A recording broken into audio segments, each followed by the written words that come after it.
Facing drunk passengers on board the flight is a real challenge. Revenue of fare-paying passengers getting drunk on board will give a lot of trouble to the passengers, fellow passengers, and the crew. What more? Worse off, worse still will be staff passenger. Like I've got a captain who was off duty. He was an expatriate captain off duty, and he traveled on our flight in the first class. He drank so much of hard liquor until he was really pissed, drunk, and it was loud. And then on the Boeing 707, the first class is a small place, and we carried about 16 passengers. It was a full load, and my crew didn't know, just keep serving, and I stopped. I was on the check flight. I told the chief steward, no more drinks for him. So this passenger found out that I was the one who instructed the crew not to give him any more alcoholic drinks. He was so furious with me. He called me up and he said, look here, if this is Air India, he was from Air India, I will get you a sack.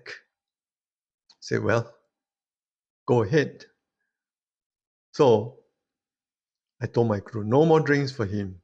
And fortunately, sitting two seats behind him was a Singapore minister, the late Mr. Hao Yun Chong. He later on told me, he heard everything and he told me not to worry. If you are in trouble,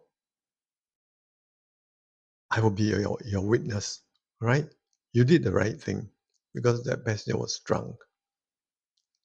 Then there was another case in the business class. On another flight, of course, an American passenger. He was high. Before he boarded the flight, he was already pissed. So again, loud, cursing and swearing in the cabin, disturbing the other passenger. So I stopped my crew from serving him any more alcoholic drinks.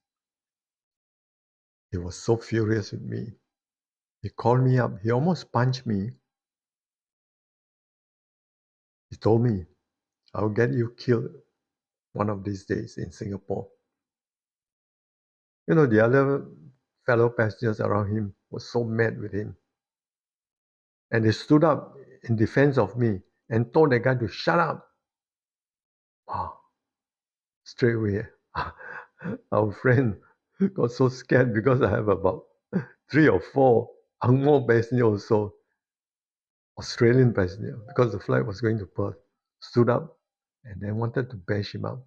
So I stopped the whole thing and I said, okay, uh, thank you for your support. I will just get your address, contact, in case I have to sue this guy, for threatening my life. So they willingly give me their contact number, which of course I didn't pursue the matter because the drunken passenger fell off to sleep, and after he got up at Perth, he was like a mouse, quiet, scared. Okay, that's for today. Thank you very much.